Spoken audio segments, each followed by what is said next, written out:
بسم اللہ الرحمن الرحیم۔ بے شک سکون قلب اللہ تعالیٰ کی یاد میں ہی پوشیدہ ہے۔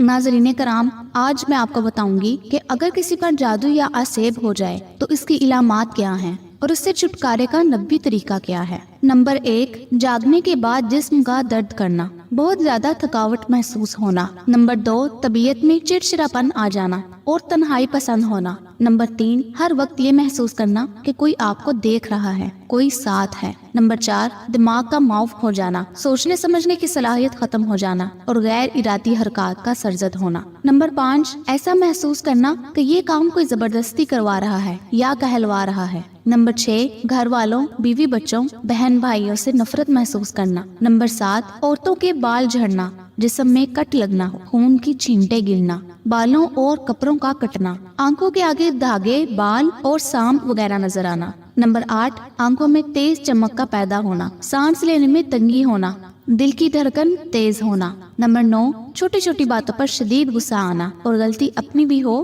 تب بھی اقرار نہ کرنا۔ نمبر 10، رشتہ داروں، دوستوں، احباب سے بلا وجہ اچانک بڑے بڑے جھگڑے پیدا ہو جانا، بہت زیادہ شکوک پیدا ہونا، ازدواجی تعلقات منقطع ہو جانا۔ نمبر 11، انجانا سا خوف ہونا کہ گھر سے نکلا تو مر جاؤں گا، موت کے وسوسے آنا کہ آج مر جاؤں گا، کل مر جاؤں گا۔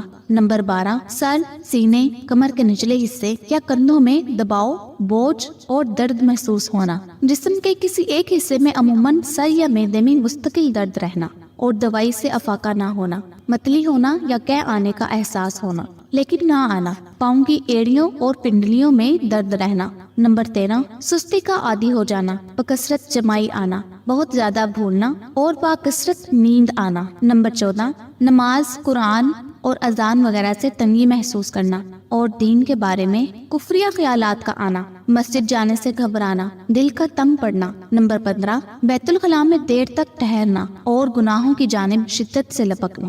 نمبر 16، بلا وجہ رونے کا دل کرنا، گھر میں دل نہ لگنا، بے چین رہنا۔ نمبر 17، ایسا محسوس ہونا کہ کوئی آوازیں دے رہا ہے۔ نمبر 18، جسم سے یا منہ سے بہت سخت بدبو کا محسوس ہونا۔ نمبر 19، کاروبار کا اچانک بند ہو جانا۔ نمبر 20، رشتوں کا آنا لیکن بلا سبب ٹوٹ جانا۔ نمبر 21، عورتوں کے مخصوص ایام میں بے ربطگی ہونا۔ نمبر 22، کسی کو حد سے زیادہ چاہنے لگ جانا، اس کا غلام بن جانا۔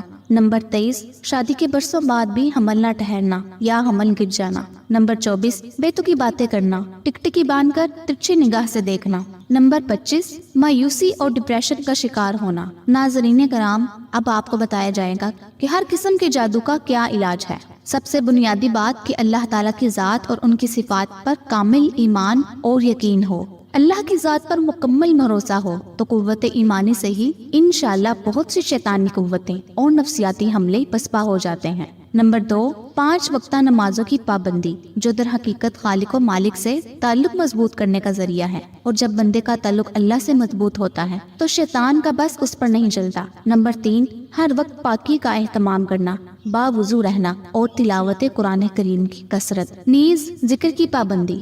نمبر 4، مکمل سورہ بقرہ معتدل آواز میں وقتاً فوقتاً گھر میں تلاوت کرنے کا اہتمام کریں، کیونکہ نبی کریم صلی اللہ علیہ وآلہ وسلم کا فرمان ہے کہ جادوگر سورہ بقرہ سے مقابلہ کرنے کی طاقت نہیں رکھتا۔ نمبر 5، صبح و شام کی حفاظت کی مسنون دعائیں پڑھنے کا اہتمام کریں، نیز درج ذیل اذکار صبح و شام 7 مرتبہ پابندی سے یقین کے ساتھ پڑھ کر دونوں ہاتھوں میں تھپکار کر سر سے پیر تک اپنے پورے جسم پر پھیر دیں۔ انشاءاللہ ہر قسم کے سحر، عصیب اور نظر بد کے اثرات بد سے حفاظت رہے گی۔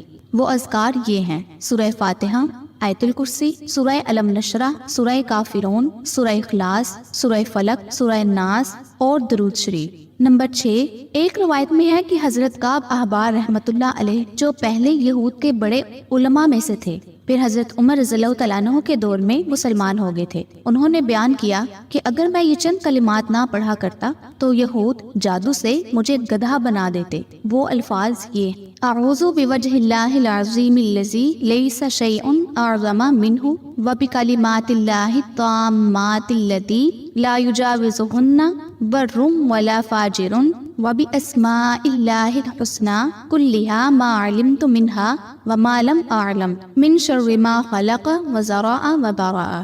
ناظرین کرام، امید کرتی ہوں کہ میری آج کی ویڈیو آپ کو بہت پسند آئی ہوگی۔ اگر ویڈیو پسند آئی ہو تو اسے اپنے دوستوں کے ساتھ بھی ضرور شیئر کیجیے گا۔ اگلی ویڈیو تک کے لیے مجھے اجازت دیجیے۔ اللہ آپ سب کا حامی و ناصر ہو، آمین یا رب العالمین۔